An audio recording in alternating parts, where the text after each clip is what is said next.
Hello dear students, आपके लिए dual nature of matter radiation की एक बहुत ही इंपॉर्टेंट फाइल आए हैं जिसमें एमसीक्यू क्वेश्चंस होने वाले हैं। और आप देख रहे हैं कि टाइम हो रहा है 10:24 शाम को। इतनी मेहनत कर रहे हैं आप लोगों के लिए, आपके बोर्ड एग्जाम्स के लिए। तो आई होप आप लोग इस कंटेंट को पूरा देखेंगे और ज्यादा से ज्यादा अपने फ्रेंड्स को इसको शेयर करेंगे, सजेस्ट करेंगे। क्योंकि देखिए, अगर dual nature of matter radiation का अगर कोई एमसीक्यू आना है, न्यूमेरिकल आना है, वन लाइनर आना, तो यहां से आना है।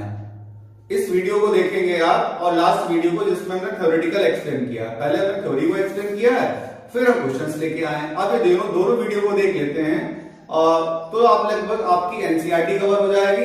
इवन आपका बोर्ड एग्जाम का एक भी क्वेश्चन उससे बाहर का नहीं आना है। तो बस 2 वीडियो और आपके dual nature of matter radiation के 3 मार्क्स। ओके, आप पता नहीं कितने लंबे लंबे वन शॉट देखते हैं किसी चैप्टर के लिए, 8-8 घंटे के, 10-10 घंटे के। हमने तो बस एक छोटा सा वीडियो बनाया था आपके लिए, और वैसे ही लगभग ये वीडियो होने वाला है। इसलिए आप जैसे मेहनत हम कर रहे हैं, थोड़ी सी आप भी कर लीजिए। वीडियो को लास्ट तक देखिए और अपने फ्रेंड्स को सजेस्ट करिए। अगर आपको वीडियो में किसी आंसर से कोई प्रॉब्लम होती है, आप कमेंट सेक्शन में आइए, बताइए और सजेस्ट करिए कैसे हम अपने वीडियो को और ज्यादा इंप्रूव कर सकते हैं। ओके, अब स्टार्ट करते हैं। तो हमारा जो फर्स्ट क्वेश्चन है, उस फर्स्ट क्वेश्चन में हमारे पास में है वर्क फंक्शन डिपेंड्स ऑन। तो वर्क फंक्शन किस पे डिपेंड करता है? तो पहला ऑप्शन है मेटल ओनली, दूसरा डिपेंड करता है नेचर ऑफ सरफेस, तीसरा है both metal and nature of surface.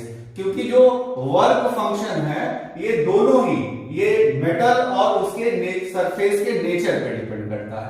वैसे आप लोगों को लगेगा कि भाई वर्क फंक्शन का जो फॉर्मूला होता है, वर्क फंक्शन का फॉर्मूला तो phi = h न्यू होता है। तो आपको लगेगा यहां पर फॉर्मूले में हमारा थ्रेशोल्ड फ्रीक्वेंसी होना चाहिए, लेकिन वो थ्रेशोल्ड फ्रीक्वेंसी किस पे डिपेंड करती है? वो इस बात पे डिपेंड करती है कि वो मेटल किस नेचर का है। सारे मेटल की थ्रेशोल्ड फ्रीक्वेंसी सेम नहीं होती ना, तो यानी कि प्रैक्टिकली वो किस पे डिपेंड करना चाहिए? मेटल और उसके सरफेस पे। तो both metal and its surface. इसलिए हमारा आंसर देखिए, पहले क्वेश्चन हमारा ऐसा आ गया जो आपको घुमा देगा पेपर में। उसी तरीके से हमारा सेकंड क्वेश्चन यहां से स्टार्ट हो गया, थोड़ा सा टाइपिंग एरर है। सैचुरेशन फोटो इलेक्ट्रिक करंट, उसके बारे में कहा गया है, इसका क्या बिहेवियर होता है? Increases with increasing plate potential, increases with decrease in potential. आपको पता है जो सैचुरेशन करंट होता है वो सिर्फ इंटेंसिटी पे डिपेंड करता है, इसका प्लेट पोटेंशियल से कोई लेना देना नहीं होता है। उसके बाद अगला क्वेश्चन जो हम लोग जाते हैं, थर्ड क्वेश्चन हमारा यहां से है, मोनोक्रोमैटिक लाइट ऑफ फ्रीक्वेंसी 6 × 10⁻14, ये 10⁻14 हर्ट्ज है, is produced by laser, the power emitted. तो पावर एमिटेड इज, और आगे का क्वेश्चन हम लोग यहां पर देखेंगे। क्वेश्चन आप देख लेंगे, फ्रीक्वेंसी हमें दी गई थी 6 × 10⁻14, यहां पर हमको पावर दी गई थी। अब आगे का क्वेश्चन हम लोग देखेंगे कि पावर हमको दी गई है आगे की, और पावर के बाद में हमसे पूछे गए नंबर ऑफ फोटॉन एमिटेड पर सेकेंड। लास्ट वीडियो में हमने आपको फॉर्मूला बताया था, नंबर ऑफ फोटॉन एमिटेड पर सेकेंड का फॉर्मूला होता है power upon energy of each photon. क्या होता है formula? Power upon energy of each photon. तो पावर कितनी है? 2 × 10⁻³ अपॉन फ्रीक्वेंसी कितनी थी? 6 × 10⁻14। तो एनर्जी का फॉर्मूला होता है h न्यू, यानी कि 6.626 × 10⁻34 इंटू, आप देखिएगा जरा कि क्या ये ब्लू कलर बिल्कुल सही आ रहा है कि नहीं आ रहा है। अगर सॉरी येलो कलर से बिल्कुल साफ दिख रहा है ब्लू के ऊपर कि नहीं दिख रहा है, कि कोई प्रॉब्लम है। अगर कलर से आपको कोई प्रॉब्लम हो रही है तो दूसरा कलर यूज करते हैं। कई बार इन सब सारी टेक्निकल चीजों को देखना पड़ता है, क्योंकि हमारे हिसाब से तो हमें दिख रहा है, कैमरे में आपको पता नहीं दिख रहा होगा कि नहीं। तो अगर कोई इश्यू है तो तब मैं बताएंगे। इक्वल टू h न्यू, 6.626 × 10⁻34, और न्यू की वैल्यू है 6 × 10⁻14। अब हम इन दोनों वैल्यूज को रखते हैं और सॉल्व करते हैं। तो 2 × 10⁻³ और नीचे सॉल्व किया जब हमने,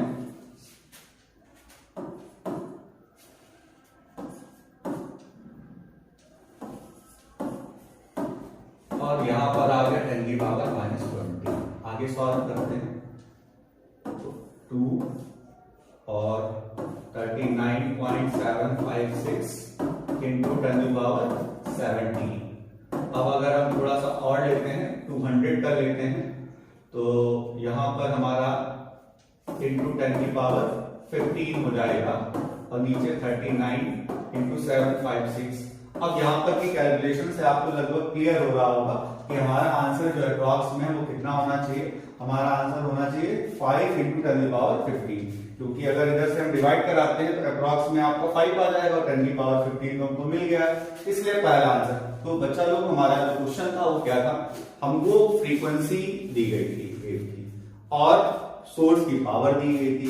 तो उस केस में हम लोग क्या करेंगे, number of photons emitted per second का फॉर्मूला होता है power upon energy of each photon, और एनर्जी ऑफ ईच फोटॉन का फॉर्मूला होता है E equals to hν। Last video में हमने सारे फॉर्मूले आपको एक साथ बताए थे। तो एनर्जी ऑफ ईच फोटॉन का formula E equals to hν, frequency हमें दी गई है, एनर्जी हम कैलकुलेट करेंगे, पावर हमें दी गई है, तो number of photons emitted per second का फॉर्मूला हो जाएगा पावर अपॉन E। तो P अपॉन E को सॉल्व करने पर हमारा आंसर ये आ रहा, जो कि ऑप्शन नंबर फर्स्ट है। ओके, चलते हैं आगे की तरफ। आगे, a particle moving 3 times as fast as electron, the ratio of de Broglie wavelength। Particle जो है वो इलेक्ट्रॉन के वेलोसिटी का 3 टाइम्स मूव कर रहा है और जो उसकी वेवलेंथ है वो इलेक्ट्रॉन के इतने टाइम्स है। तो वो पार्टिकल क्या हो सकता है, इसके बारे में हमसे पूछा गया है। अब हम लोग यहां पर देखेंगे डी ब्रॉगली वेवलेंथ का रिलेशन क्या है। तो लैम्डा इक्वल्स टू होता है h अपॉन mv, ये फार्मूला है lambda equals to h upon mv। और तो लैम्डा डैश की वैल्यू क्या हो जाएगी h upon m dash v dash, और v डैश हमें बच्चा कितना दिया गया है, v डैश दिया गया है हमको 3v। अब जब हम लोग सॉल्व करेंगे हम लोग निकालेंगे लैम्डा डैश अपॉन लैम्डा। तो अब देखिए यहां पर क्या होता है, यहां पर आपका h और h कैंसिल हो रहा है, हमारा v और v कैंसिल हो रहा है, तो हमारा क्या बच रहा है, हमारा बच रहा है m upon 3m dash. Okay, red colour देखेंगे जरा, बिल्कुल क्लियर आ रहा है कि नहीं आ रहा है, क्योंकि कलर कंट्रास्ट की थोड़ी सी प्रॉब्लम होगी। रेड कलर सही आ रहा है। ओके, तो लैम्डा अपॉन लैम्डा डैश, तो इसमें दिया गया है लैम्डा अपॉन लैम्डा डैश की वैल्यू पार्टिकल की इलेक्ट्रॉन के साथ में, यानी कि 1.813 इंटू 10 की पावर -4, और यहां पर हमारा आ गया m अपॉन m डैश, ये आ गया हमारा 3m। तो 3 को अगर हम इधर भेजते हैं तो 3 इधर मल्टीप्लाई कर लेगा और यहां पर हमारा आ जाएगा m डैश। तो अब यहां पर अगर हम लोग सॉल्व करें तो हमारा आ जाएगा 5.439 इंटू 10 की power -4 m upon m dash. तो अब सोचिए इलेक्ट्रॉन का किस पार्टिकल के साथ जो मास है वो लगभग इतने के बराबर है, वो है हमारा आंसर प्रोटॉन, क्योंकि न्यूट्रॉन उससे भारी होता है, अल्फा पार्टिकल तो प्रोटॉन से भी 4 टाइम ज्यादा होता है, तो प्रोटॉन हमारा एक्सपेक्टेड आंसर होना चाहिए।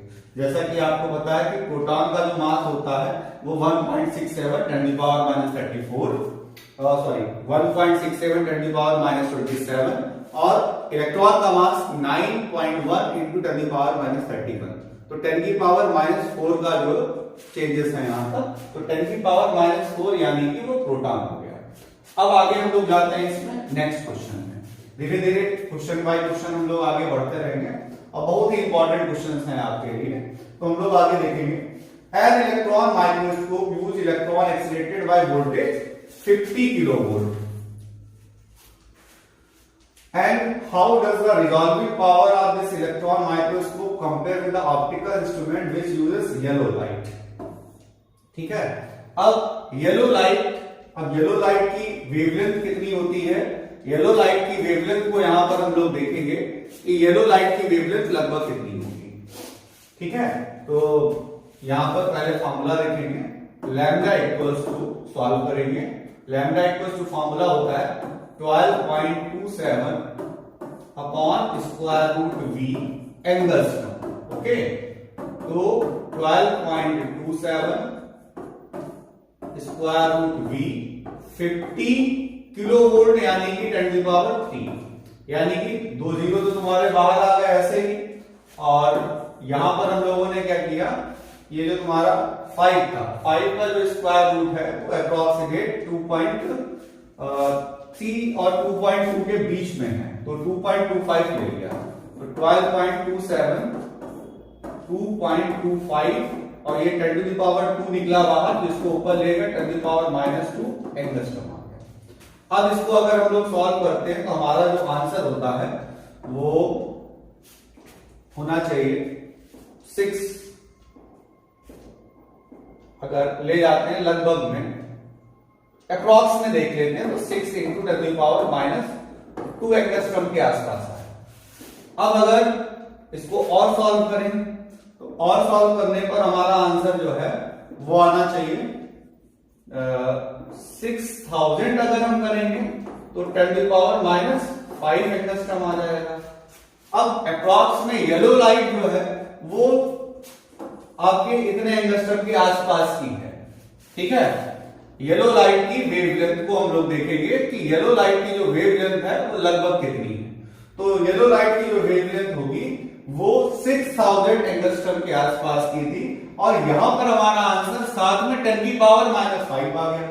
तो अगर हम लोग कंपेयर करेंगे तो आपको पता है, जो तो रिजॉल्विंग पावर में हम लोग देखेंगे तो रिजॉल्विंग पावर में क्या आएगा हमारा, तो 1.22 के साथ साथ में इसको हमें यहां पर अभी इसकी जरूरत नहीं पड़ेगी, हम लोग सीधे ऐसे देख लेते हैं कि जो हमारा रिजॉल्विंग पावर है, कैपिटल डी डायमीटर की नीड ही नहीं होगी, resolving power is inversely proportional to wavelength, ठीक है।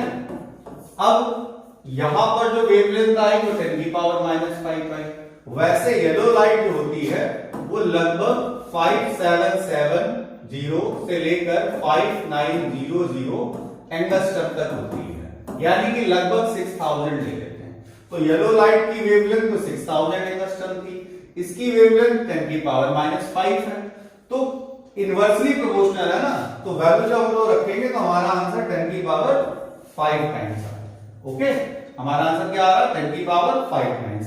नहीं समझ में आया, फिर से देख लेते हैं। Lambda equal to 12.27 upon square root V angstrom होता है, ये फाइनल फार्मूला था डी ब्रॉगली वेवलेंथ का।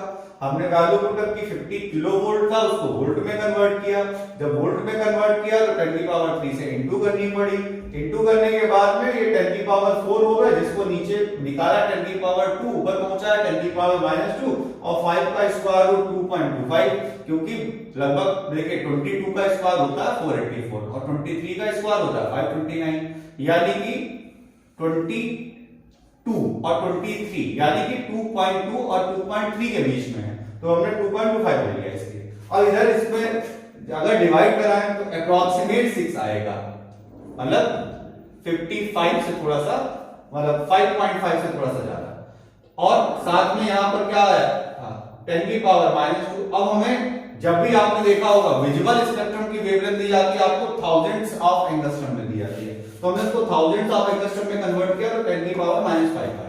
तो अब हमने देखा जो रिजॉल्विंग पावर है वो माइक्रोस्कोप की जो रिजॉल्विंग पावर है वो लैम्डा के इनवर्सली प्रोपोर्शनल है, यानी कि लैम्डा हमारा जितना कम होगा हमारी जो रिजॉल्विंग पावर है उतनी ज्यादा होगी। तो यहां पर तो 10⁻⁵ था, तो हमारा कितना हो गया 10⁻⁵, इसलिए हमारा करेक्ट ऑप्शन है सेकंड। ओके, आगे बढ़ते हैं। अगले क्वेश्चन में हमसे कहा गया a particle is dropped from a height h, the de Broglie wavelength of the particle as a function of height is proportional to. तो अगर किसी पार्टिकल को किसी पर्टिकुलर हाइट से गिराया जाता है, तो हम लोगों को पता ही है कि अगर पार्टिकल को किसी पर्टिकुलर हाइट से गिराया जाएगा तो हमारे पास जो v की वैल्यू आएगी वो क्या आएगी, v इक्वल्स टू, कलर का बड़ा इशू रहता है, तो v इक्वल्स टू क्या होना चाहिए, v square equals to u square plus 2gh। तो यानी कि अब u की वैल्यू तो 0 है, तो v square equals to 2gh, तो v इक्वल्स टू क्या हुआ, स्क्वायर रूट 2gh। अच्छा, लैम्डा इक्वल्स टू क्या होता है, h अपॉन mv, यानी कि h upon m square root 2gh। ये लैम्डा इक्वल्स टू आया। अब देखिए m क्या है कांस्टेंट, g क्या है कांस्टेंट, 2 क्या है कांस्टेंट, h क्या है कांस्टेंट। अब जब सबके सब कांस्टेंट है तो lambda proportional to 1 upon square root h आया, यानी कि h की पावर -1 अपॉन 2 के प्रोपोर्शनल है, तो हमारे पास ऑप्शन होगा 4। अब proton and alpha particle are accelerated through the same potential difference, the ratio of de Broglie wavelength. Very important question, अब बोर्ड में ये क्वेश्चन कई बार आया होगा, तो इसको जब हम लोग सॉल्व करेंगे देखेंगे।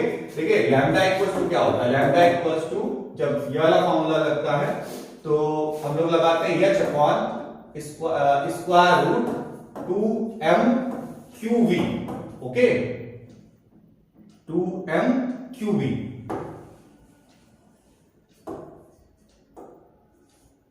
v है हमारे पास में वोल्टेज, सेम वोल्टेज दिया गया था। अब मास और चार्ज का यहां पर अंतर है। अब ये तो प्रोटॉन के लिए था, अब हम अल्फा पार्टिकल की बात करें तो अल्फा पार्टिकल में क्या हो जाएगा, h अपॉन अल्फा पार्टिकल का मास कितना होता है, अल्फा पार्टिकल का मास प्रोटॉन के मास का 4 टाइम, अल्फा पार्टिकल का चार्ज प्रोटॉन के चार्ज का डबल, ठीक है ना।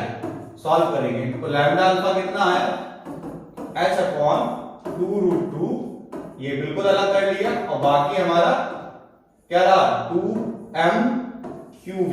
ये वैल्यू किसकी थी, ये वैल्यू थी हमारी 1/2√2, ये वैल्यू थी हमारी किसकी, लैम्डा t की वैल्यू। अब हमसे रेशियो किसका पूछा गया, कई बार पेपर में हम लोग जल्दबाजी में गलत कराते हैं। प्रोटॉन एंड अल्फा पार्टिकल, यानी कि ऊपर क्या रखना है, प्रोटॉन को, तो lambda t upon lambda alpha. तो अगर इसको सॉल्व करते हैं तो आंसर आ जाएगा 2√2:1। तो आंसर क्या आ गया, आंसर आ गया हमारा 2√2:1। तो हमारा थोड़ी सी टाइपिंग एरर होगी यहाँ पे, ये 2√2:1। आप देख रहे हैं एनसीईआरटी के पेज बाय पेज, एनसीईआरटी के पेज नंबर 400 में पुरानी बुक्स में, ठीक है, old books and old wise are similar, पुरानी बुक्स ज्यादा बढ़िया होती हैं, तो आप वहां पर देखिएगा, उसमें आपको अच्छा कंटेंट मिलेगा। क्योंकि नई बुक्स में टॉपिक डिलीट किए जा रहे हैं, नई बुक्स में बच्चों से कहा जा रहा है कि आपको बिजी रहने के लिए बहुत सारे काम है, स्नैपचैट चलाने, इंस्टाग्राम चलाते, बोर्ड समझता है आपके ऊपर बड़ा प्रेशर है, अपने भी नोट्स लिखने हैं, दूसरों के भी नोट्स लिखने हैं, तो बोर्ड से सोचा डिलीट कर देते हैं, थोड़ा सा बच्चे परेशान हो जाए। लेकिन जो बच्चे मेहनती हैं उनको तो सब कुछ पढ़ना है, तो उनको पुरानी एनसीईआरटी पढ़नी है। तो पुरानी एनसीईआरटी में पेज नंबर 400 पे आपको ऐसे क्वेश्चन मिलेगा, which of the following statement is incorrect about the photons, momentum of photon is conserved। फिर कहा गया rest mass of photon is 0, correct, photon exert no pressure. फिर फोटॉन कोई प्रेशर नहीं एक्सर्ट करते, ऐसा कैसे हो सकता है, ये आपने इलेक्ट्रोमैग्नेटिक वेव्स में पढ़ा है कि ये रेडिएशन प्रेशर जनरेट होता है। तो हमारे पास इनकरेक्ट स्टेटमेंट में क्या हो जाएगा, थर्ड वाला, ठीक है। इसमें हमारा क्या था 2√2:1, तो थर्ड वाला यहां भी था और थर्ड वाला हमारा यहां पे। आगे बढ़ते हैं,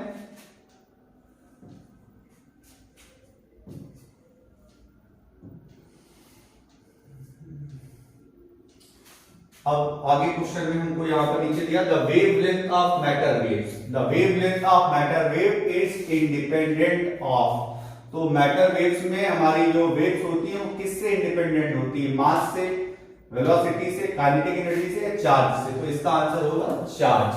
अब आपको लगता होगा यहाँ पर इसमें कई सारे बच्चे क्वेश्चन पूछते हैं कि ये जो चार्ज हमारा आंसर ये कैसे आ गया, क्योंकि फॉर्मूले में तो हमारे पास में lambda equals to h upon square root 2m/qv होता है। तो कहेंगे सर q पे तो डिपेंड करता है, नहीं, v और q एक साथ डिपेंड करते हैं, ठीक है। अब v को तो वो कांस्टेंट रख रहे हैं, तो q से इंडिपेंडेंट हो जाएगा, क्योंकि जब हमारी मोमेंटम चेंज होगा तो काइनेटिक एनर्जी ऑलरेडी चेंज होगी, मास पे तो डिपेंड करता ही करता है, इसलिए चार्ज से इंडिपेंडेंट होगा। ये तुम्हारा ये अच्छा क्वेश्चन था, घुमाया गया काफी आपको, इसमें आपको चारों ऑप्शन सही लग सकते हैं, बट सही आंसर क्या है, चार्ज।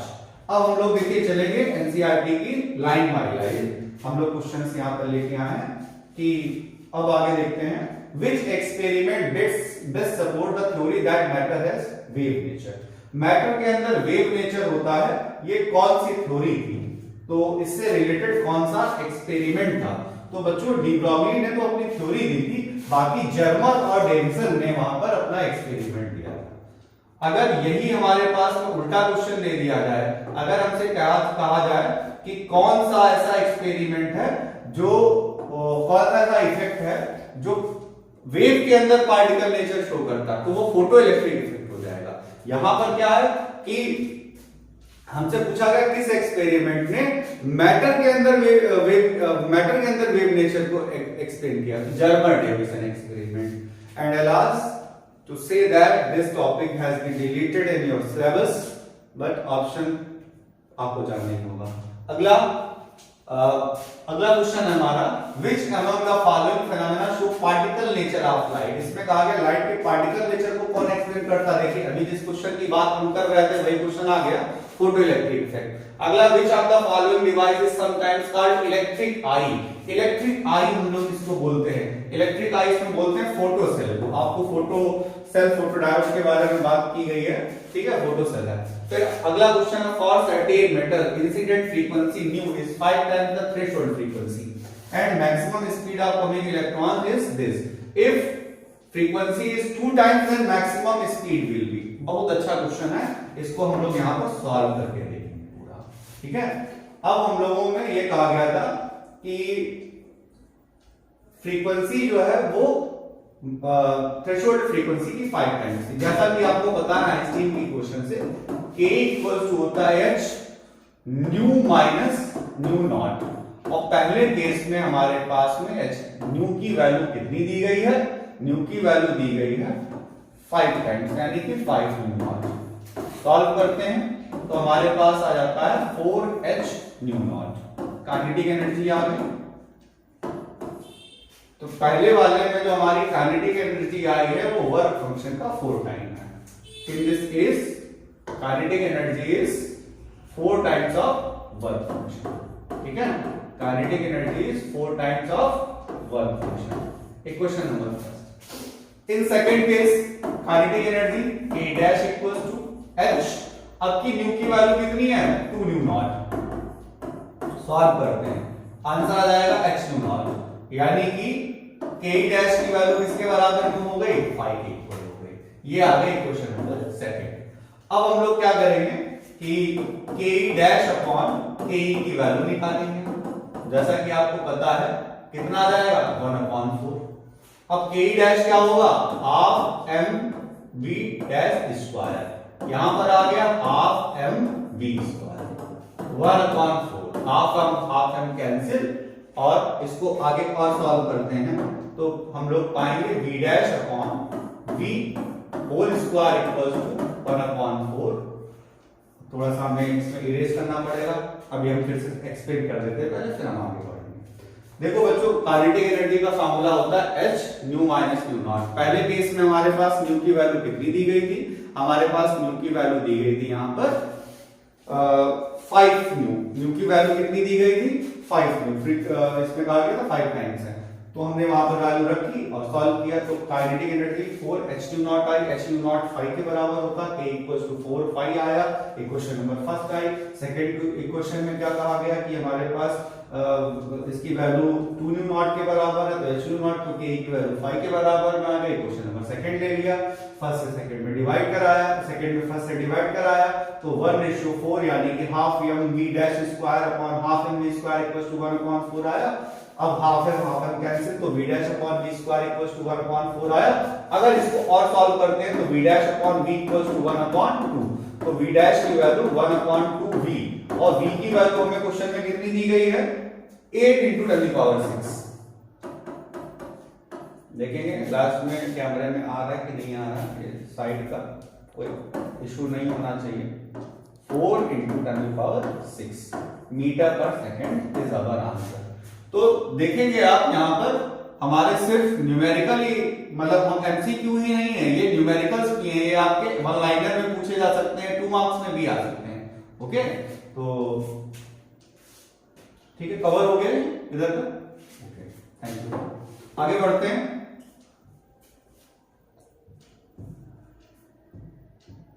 तो आगे बढ़ते हैं, हमारा आंसर ये आ रहा था इसमें 4 × 10⁶, ये 10⁶ है यहाँ पे, फर्स्ट ऑप्शन होगा इसका।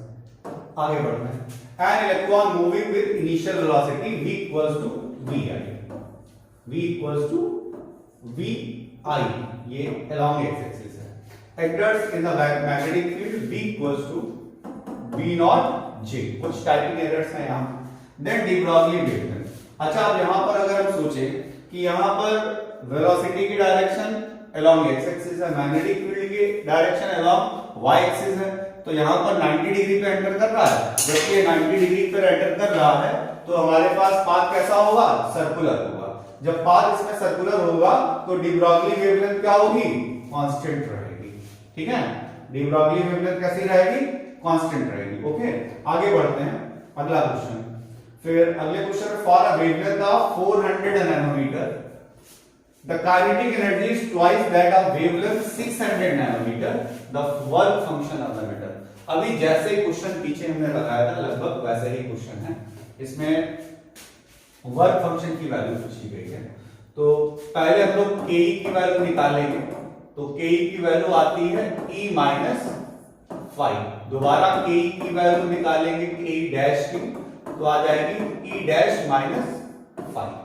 ओके, अब आगे जब हम लोग सॉल्व करेंगे तो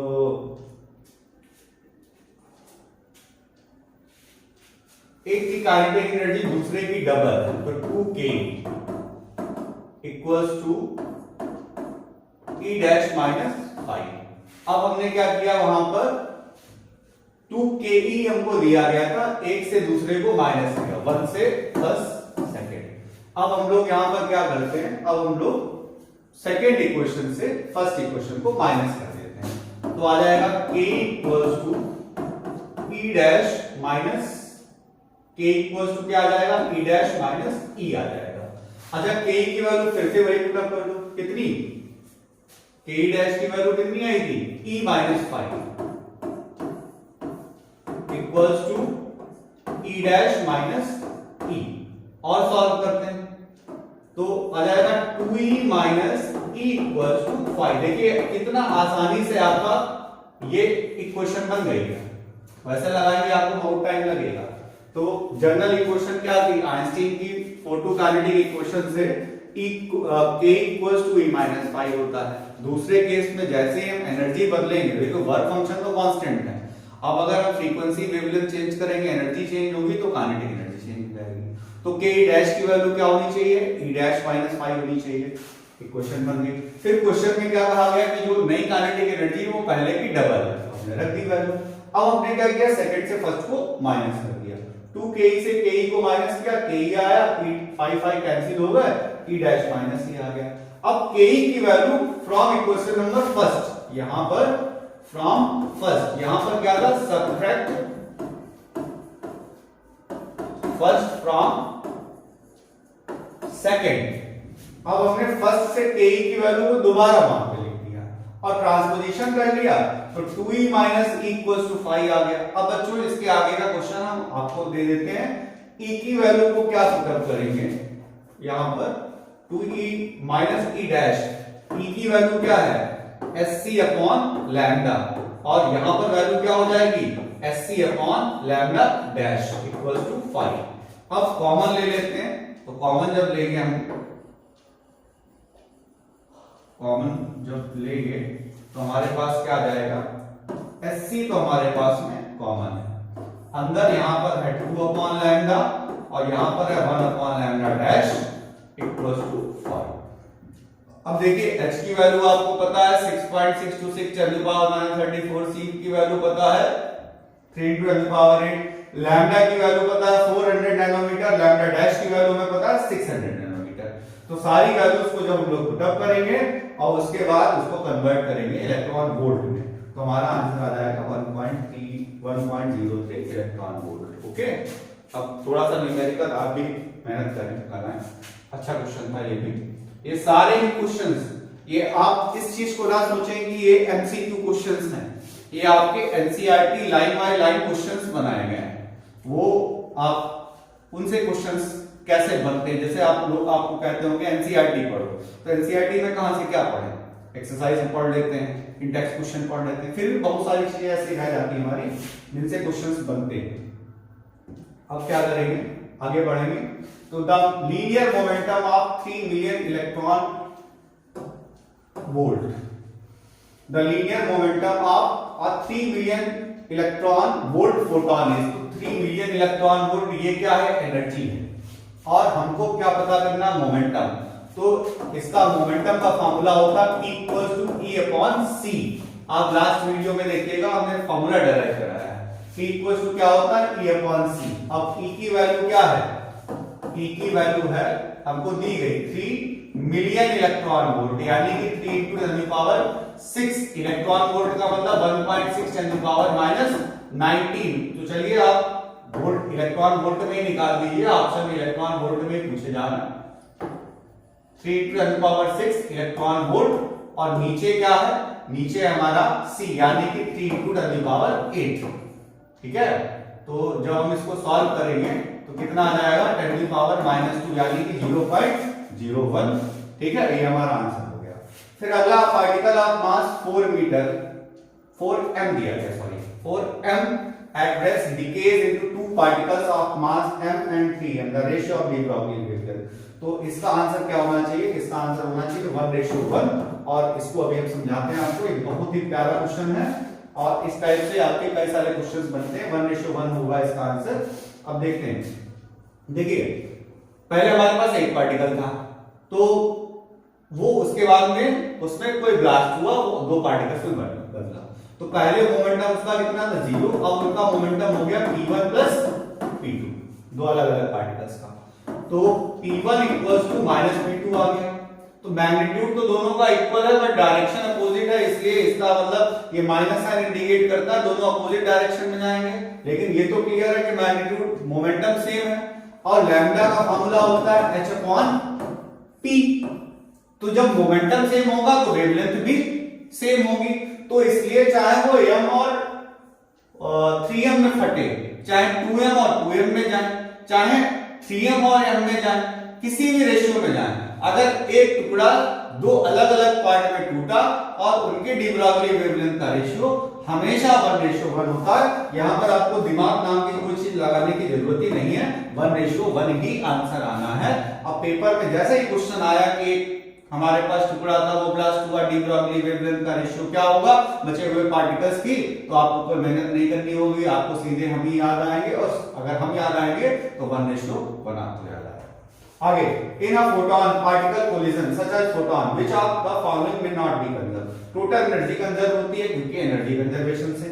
फिर number of photons, total momentum हमेशा कंजर्व होता है। नंबर ऑफ फोटॉन्स एनसीईआरटी में लिखा है मे नॉट बी कंजर्व। आप इस पेज पे जाएंगे, एनसीईआरटी पेज नंबर इसके आगे लिखा होगा इस क्वेश्चन का, तो याद रखना। अभी इसका पेज नंबर हम आपको दिखाते हैं, तो किस पेज पे होगा ये, 396 के आसपास आपको मिलेगा। वहां पर लिखा होगा number of photons may not be conserve, इस स्टेटमेंट को पढ़िएगा। फिर अगला क्वेश्चन हमको दिया गया, if the momentum of an electron is changed by t, then de Broglie wavelength associated with is 0.05%. The initial momentum of electron was, okay? तो इसको अगर हम लोग थोड़ा सा अपने आप कैलकुलेट करें तो कैलकुलेशन से आपको यहाँ पर पता चल जाएगा 200p इसका आंसर आ रहा है। ठीक है, कैलकुलेट करके देखिएगा। एक क्वेश्चन हम आपके लिए कमेंट बॉक्स के लिए छोड़ रहा हूं, इसको कोशिश करिएगा। ये इस तरीके से आप क्वेश्चन प्रैक्टिस करेंगे, आपको आंसर याद हो जाएंगे। The phenomena of photoelectric effect was explained bye, तो ये एक्सप्लेन किसने किया था, ये एक्सपेरिमेंट किसका था, वीडियो अगर देखा, थर्ड एक्सपेरिमेंट। ओके, आगे बढ़ते हैं। ये 20 क्वेश्चन हो चुके हैं, लगभग 20 ही मिनट हुए होंगे जहां तक हम लोगों को। The photoelectric current is directly proportional, यहां से बहुत क्वेश्चन आते हैं। फोटो इलेक्ट्रिक करंट जो है वो सिर्फ इंटेंसिटी पर डिपेंड करता है, इंटेंसिटी के अलावा वो किसी भी चीज पे डिपेंड नहीं करता है, याद रखना। फोटो इलेक्ट्रिक करंट किस पर डिपेंड करता है, फोटो इलेक्ट्रिक करंट इंटेंसिटी पर डिपेंड करेगा। ओके, इशू आ रहा है।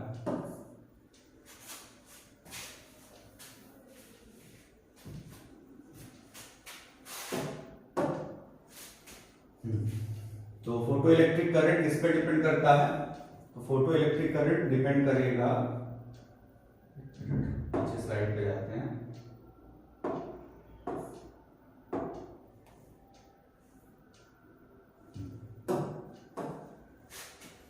हाँ, तो photo electric current intensity of light पे मैक्सिमम काइनेटिक एनर्जी जो होती है के, वो V नॉट पे डिपेंड करती है, और जो V नॉट होता है वो फ्रीक्वेंसी पे डिपेंड करता है। वो इंटेंसिटी से इंडिपेंडेंट होती है, तो बोथ ए एंड बी हो नहीं सकता, फ्रीक्वेंसी पे डिपेंड करती है। याद रखिए, अभी हम लोग पीछे फार्मूला पढ़ रहे थे, के हमारे किस पे डिपेंड कर रहा था?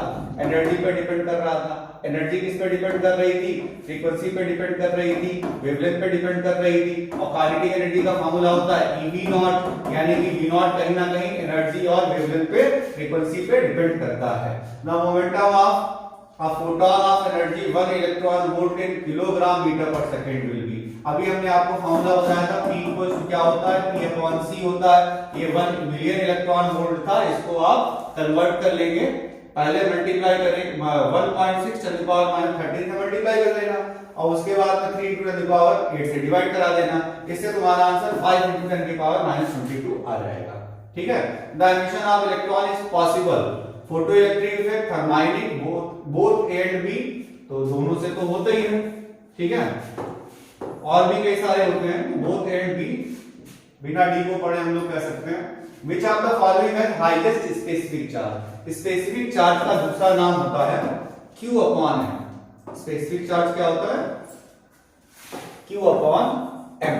तो जो हमारा Q अपॉन M है, वो सबसे ज्यादा किसका होगा? यानी कि जिसका मास सबसे कम हो, जिसका चार्ज सबसे ज्यादा हो। तो मास कम है, चार्ज ज्यादा है। पॉजिट्रॉन, अगर सपोज करो इलेक्ट्रॉन जैसे हल्के पार्टिकल का चार्ज नेगेटिव के बजाय पॉजिटिव हो जाए, तो उसको पॉजिट्रॉन कहेंगे। तो यानी कि पॉजिट्रॉन का मास कम है, चार्ज बिल्कुल प्रोटॉन के बराबर है, तो इसका स्पेसिफिक चार्ज सबसे ज्यादा होगा। The magnitude of saturation photo electric current depends on. तो सैचुरेशन फोटो इलेक्ट्रिक करंट जो है वो किस पे डिपेंड करता है? ये सिर्फ इंटेंसिटी पे डिपेंड करता है। ठीक है। और उसके अलावा थर्माइंस क्या होते हैं? थर्माइंस अपने आप में इलेक्ट्रॉन्स होते हैं। हमने आपको उस वीडियो में एक्सप्लेन किया है, आप वीडियो प्लेलिस्ट में जाके चेक करिएगा, आपको मिलेगी dual nature of matter radiation. वहां पर हमने बताया है कि जब किसी मेटल को एक एक्सेस अमाउंट से ज्यादा हीट प्रोवाइड करते हैं, तो वो अपने पास से इलेक्ट्रॉन इजेक्ट करता है, इसको थर्माइनिक एमिशन कहते हैं, और इलेक्ट्रॉन्स को थर्माइंस कहते हैं। तो the rest mass of photon is 0। Rest of mass of photon is 0, इसको आप याद कर लें। रेस्ट मास ऑफ फोटॉन 0 होता है। रीजन भी हमने वहां पर समझाया कि m इक्वल्स टू होता है m0 square root 1 minus b square upon c square.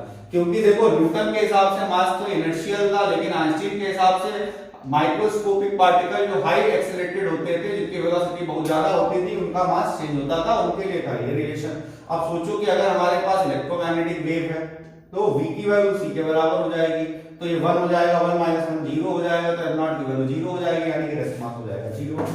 अगर हम ज्यादा तेज एक्सप्लेन कर रहे हो, तो आप वीडियो को थोड़ा सा स्पीड कम कर लीजिएगा, क्योंकि आदत है हमारी थोड़ा जल्दी तेज पढ़ाने की, इसीलिए हमारा सिलेबस जो है अक्टूबर में या लास्ट अक्टूबर तक हमेशा फिनिश हो जाता है, जबकि फिजिक्स केमिस्ट्री दोनों कवर कर रहे हैं। आगे अगला क्वेश्चन था हमारा, हाँ, energy of the photon can not be represented by, सारे फॉर्मूले हैं भाई, एससी लैम्डा नहीं, एससी लैम्डा नहीं है, ये आंसर नहीं हो सकता। बाकी एच न्यू है, एससी न्यू भी नहीं हो सकता, दो ऑप्शन इसके करेक्ट होगा।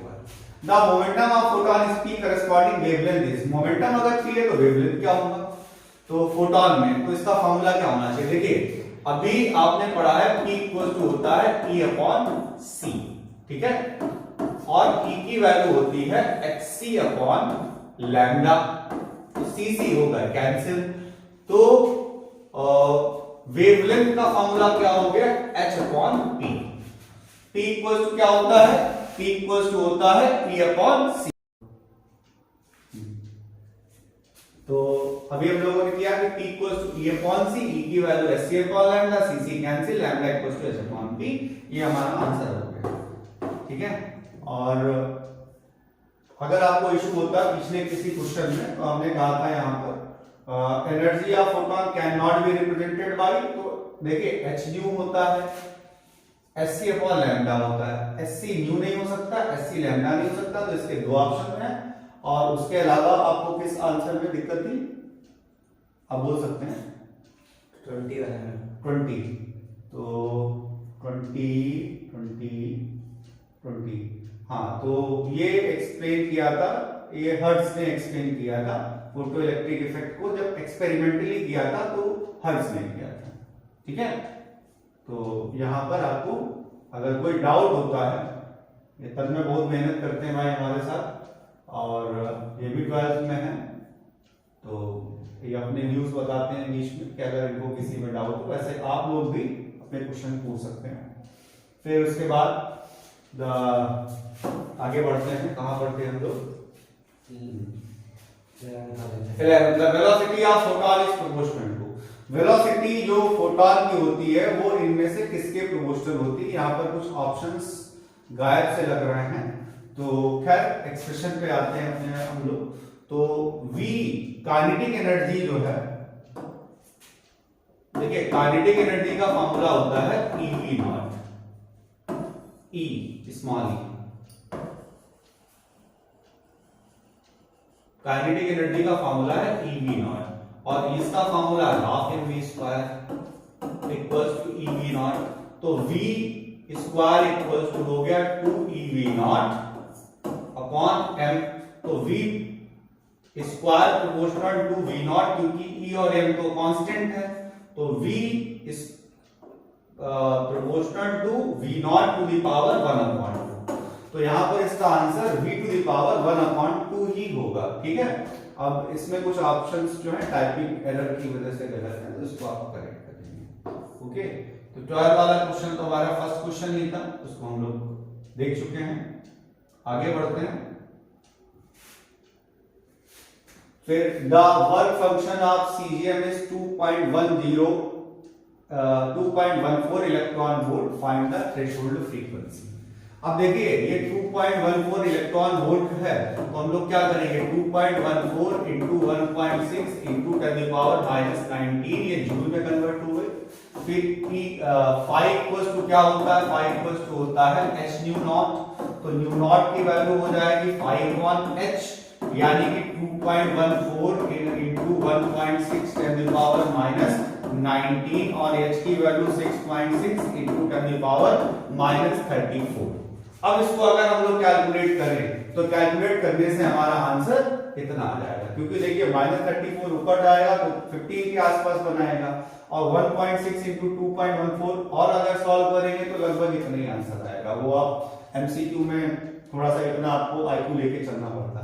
What is the de Broglie wavelength associated with an electron moving with a speed of 5.4 metre पर सेकेंड?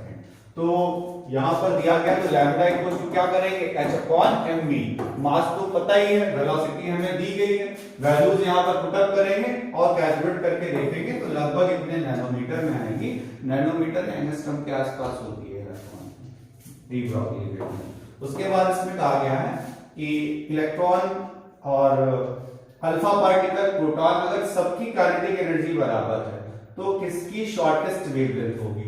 अच्छा क्वेश्चन है यार, कई सारे प्री बोर्ड्स में स्कूल्स में पूछा जाता है, बोर्ड में भी आ चुका है। तो lambda equals to h upon square root 2m a, ये फार्मूला होता है। तो काइनेटिक एनर्जी अगर सेम है तो लैम्डा का रिलेशन मास के स्क्वायर रूट के इनवर्सली प्रोपोर्शनल हो गया। तो जिसका मास सबसे कम है उसकी डी ब्रॉगली वेवलेंथ सबसे ज्यादा है, तो सबसे ज्यादा डी ब्रॉगली वेवलेंथ इसमें किसकी हुई, इलेक्ट्रॉन की हुई। आप इलेक्ट्रॉन देखिएगा इसमें किस ऑप्शन में है, तो इलेक्ट्रॉन है हमारा ऑप्शन नंबर, तो इसमें पूछा गया था शॉर्टेस्ट, सॉरी, तो जिसका मास ज्यादा होगा उसकी शॉर्टेस्ट हुई, तो alpha particle option number first. उसके बाद ठीक है, मास जिसका कम होगा तो उसकी डी ब्रॉगली वेवलेंथ ज्यादा होगी अगर काइनेटिक एनर्जी से।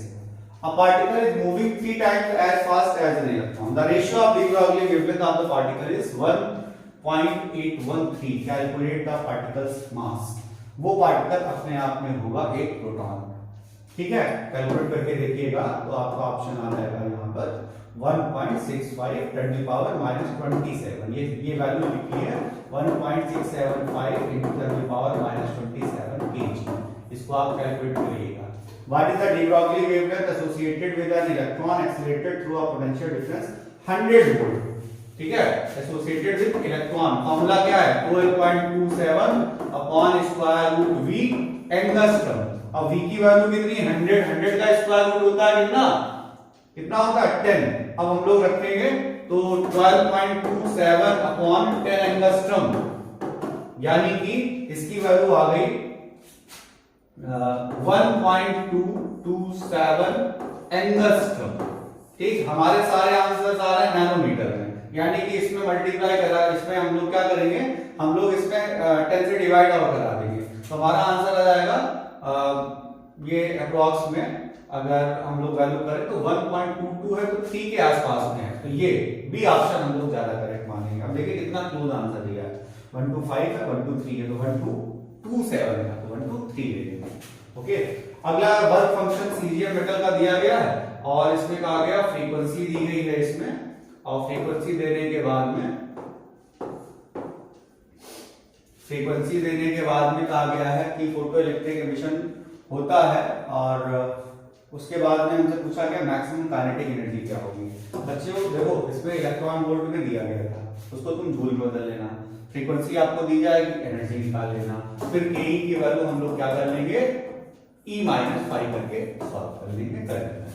The photo electric cut off voltage in certain experiment is 1.5 volt. What is the maximum kinetic energy? बहुत आसान है, 1.5 वोल्ट दिया गया था, बस E से मल्टीप्लाई कर दो। हमने बताया था कि stopping potential is the numeric value of kinetic energy. ठीक है, stopping potential is the numeric value of kinetic energy in the electron volt. तो अगर यहाँ पर 1.5 वोल्ट है तो 1.5 इलेक्ट्रॉन वोल्ट एनर्जी हो गई, जिसको हम जूल में जब कन्वर्ट करेंगे तो जूल में कन्वर्ट करने पर हमारा आंसर आ जाएगा फर्स्ट। एनर्जी फ्लक्स यानी कि इंटेंसिटी ऑफ लाइट, इसमें कहा गया ये क्वेश्चन आप पढ़ेंगे, energy flux of sunlight reaching the surface of the earth is 1.338.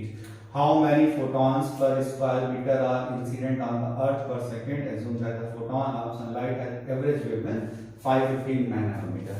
अब वेवलेंथ दी गई है, हम लोग क्या करेंगे एनर्जी निकालेंगे, और ये एनर्जी फ्लक्स दिया गया है, ये हमारी यहाँ पर हो गई लगभग power.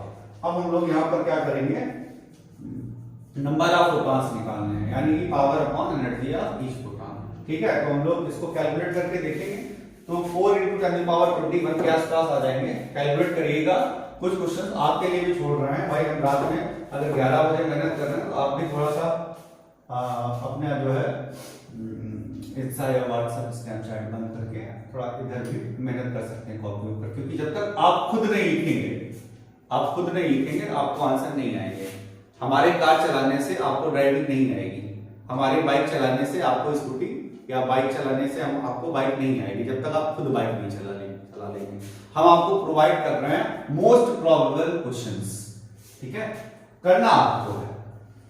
In an experiment on photoelectric effect, the slope of cutoff voltage versus frequency on incident light is found to 4.2 volts second. Calculate Planck constant by Planck constant की वैल्यू ऑलरेडी 6.626 10 की पावर -34 जूल सेकेंड होती है। ठीक है, तो वो जो value है वो हमारी लगभग इसके बराबर दी गई है।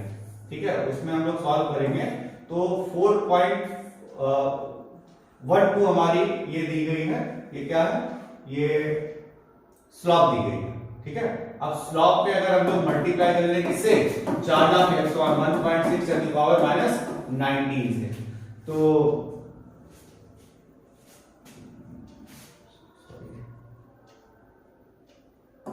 इसमें कुछ गड़बड़ दिया गया है।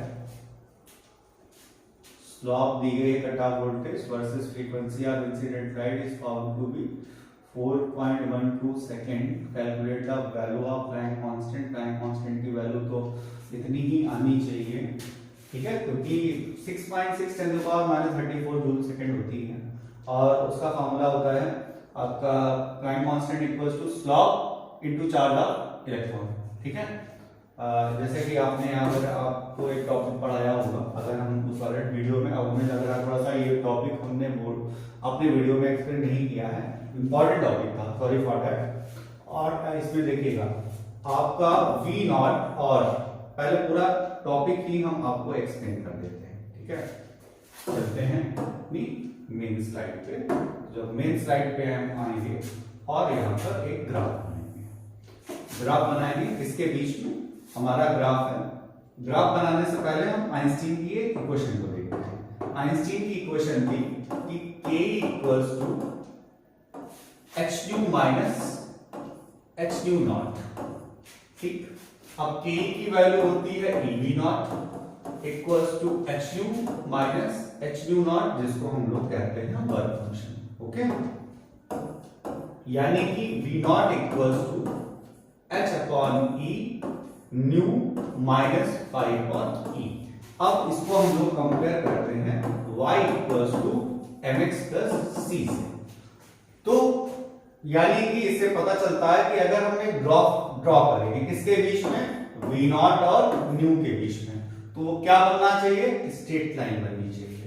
और वो जो स्ट्रेट लाइन बनेगी, वो स्ट्रेट लाइन हम यहां पर बना रहे हैं, वो जो भी स्ट्रेट लाइन बनेगी, ये स्ट्रेट लाइन बनी। अब स्ट्रेट लाइन से हमें क्या पता चलेगा, इसका जो इंटरसेप्ट होगा, इस स्ट्रेट लाइन का जो हमारा इंटरसेप्ट होगा, ये जो वैल्यू होगी वो हमको क्या बताएगी। तो इंटरसेप्ट तो हमको c मिलता है, तो c की वैल्यू है -5 अपॉन माइनस, ये बता रहा है कि ओरिजिन से नीचे है, तो 5 की वैल्यू क्या होगी, c इंटू e, यानी कि इंटरसेप्ट इंटू c, तो हमको क्या मिल जाता है, वर्क फंक्शन। उसी तरीके से m की वैल्यू किसके बराबर में आई, m की वैल्यू आई है h अपॉन e के इक्वल, तो h इक्वल टू क्या हो गया, m इंटू e, यानी कि स्लोप जो आएगी, स्लोप इंटू e, तो आपको क्या मिल जाएगा, प्लैंक्स कांस्टेंट।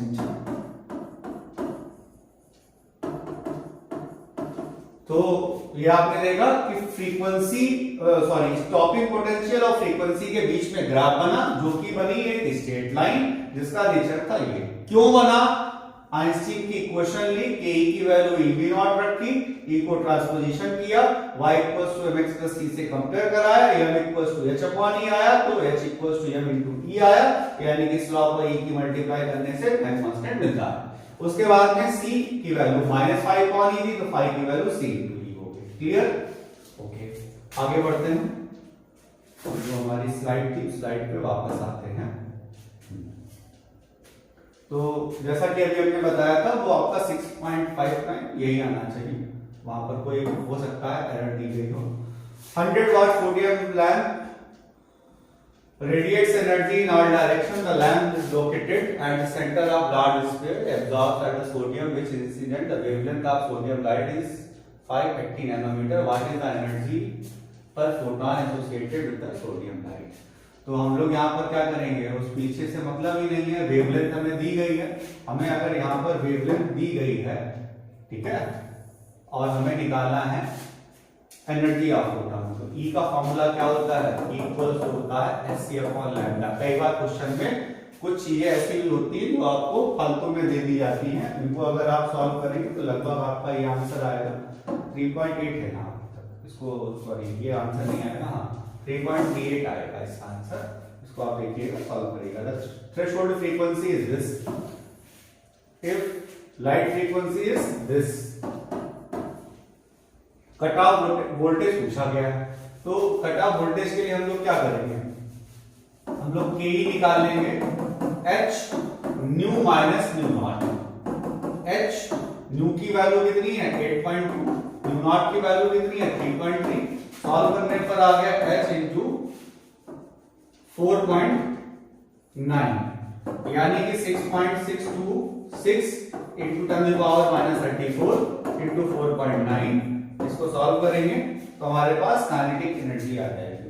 जब हमारे पास काइनेटिक एनर्जी आ जाएगी तो उसको इलेक्ट्रॉन वोल्ट में कन्वर्ट करेंगे, 1.6 10⁻⁻19 से डिवाइड करा के, तो हमारे पास ये EV में आ जाएगी, तो जो हमारे पास वैल्यू आएगी उसके वोल्टेज को हम लोग कहेंगे स्टॉपिंग पोटेंशियल, जो कि हमारे पास में 2 वोल्ट के आसपास आएगा, देखिएगा, ठीक है, कैलकुलेट करिएगा, अच्छा क्वेश्चन है। फिर अगला आगे बढ़ते हैं। The work function of certain metal is 4.2 electron volt. Will this metal give photoelectric emission for the incident radiation of wavelength? बहुत बार बोर्ड में ये वाले क्वेश्चन पूछे गए हैं। जरूरी नहीं है कि बोर्ड में टफ क्वेश्चन ही आए, बहुत सारे बच्चे बहुत भारी भारी क्वेश्चन के पीछे भागते रहते हैं। इजी वाले भी पढ़ लेने चाहिए कभी कभी, वरना इजी क्वेश्चन गलत हो जाते हैं। अब क्या होगा, यहाँ पर हमें वेवलेंथ दी गई है, एनर्जी निकालने क्या होगा, Sc/λ। अब हमको ये किसमें दिया गया है, इलेक्ट्रॉन वोल्ट में। इसको इलेक्ट्रॉन वोल्ट में बदलने के लिए क्या करोगे, 1.6 × 10⁻⁹ से डिवाइड करोगे। अब वैल्यू आने के बाद में जब सॉल्व कर लेंगे, फिर से समझ लो, हम थोड़ा सा ज्यादा कभी कभी स्पीड में आ जाते हैं। 330 नैनोमीटर हमको वेवलेंथ दी गई है, एनर्जी का फॉर्मूला Sc/λ है। जब इसको सॉल्व करेंगे, जो हमारी एनर्जी आएगी उसमें हम डिवाइड बाई 1.6 × 10⁻⁹ ऐसा करेंगे, तो हमारे पास जो भी वैल्यू आएगी वो अगर 4.2 इलेक्ट्रॉन वोल्ट से ज्यादा है, वर्क फंक्शन से ज्यादा है, तो वहां पर फोटो इलेक्ट्रिक एमिशन होगा, अदरवाइज फोटो इलेक्ट्रिक एमिशन नहीं होगा। तो इसको कैलकुलेट करके देखिएगा, तो अगर कम आएगा तो फोटो इलेक्ट्रिक एमिशन नहीं होगा। फिर आगे हम लोग बढ़ते हैं। लाइट ऑफ फ्रीक्वेंसी 7.21 हर्ट्ज होगा, यहां पर 7.2 हर्ट्ज, 7.2 हर्ट्ज होना चाहिए, कुछ टाइप के हर्ट्ज हैं। इलेक्ट्रॉन विद मैक्सिमम स्पीड ये दी गई है, थ्रेशोल्ड फ्रीक्वेंसी पूछी गई है इससे। तो इससे हम लोग क्या निकाल सकते हैं, एनर्जी इक्वल्स टू hν। इससे क्या निकाल सकते हैं, k हाफ mv²। फिर क्या पूछा गया है, फाई निकालेंगे, E - ke। जब हमारा फाई आ जाएगा तो Sc/ उसमें रख देंगे hν0। फाई की वैल्यू क्या होती है, hν0, तो ν0 की वैल्यू क्या हो जाएगी, φ/h। ठीक है, ये सारे फॉर्मूले रख लेना। फिर से देखेंगे हमको क्या क्या। सबसे पहले क्वेश्चन में गिवन क्या गिवन है, गिवन है हमारी एनर्जी, गिवन है हमारी फ्रीक्वेंसी इक्वल टू 7.2 हर्ट्ज। अगर ये कुछ पावर में दिया गया, हो सकता है डाटा यहाँ पर कुछ टाइपिंग में एरर की वजह से गलत हो। काइनेटिक एनर्जी दी गई, हाफ mv² से काइनेटिक एनर्जी निकाल लेंगे, टोटल एनर्जी से काइनेटिक एनर्जी को माइनस करेंगे, क्या आ जाएगा, वर्क फंक्शन। उसमें हम लोग ऐसे डिवाइड करा देंगे तो आ जाएगा हमारा यहाँ पर फ्रीक्वेंसी आ जाएगी, फिर थ्रेशोल्ड फ्रीक्वेंसी आ जाएगी। लाइट की वेवलेंथ दी गई है, अगले क्वेश्चन पे चलते हैं। लाइट की वेवलेंथ दी गई 488, इसमें कहा गया, और फिर कट ऑफ पोटेंशियल दिया गया इतना, और पूछा गया वर्क फंक्शन कितना होगा। देखो वर्क कट ऑफ पोटेंशियल अगर इतना है तो काइनेटिक एनर्जी होगी 0.38 इलेक्ट्रॉन वोल्ट। इसको बदल लो किसमें, जूल में। कैसे बदलेंगे, 0.38 into 10⁻⁹ जूल इंटू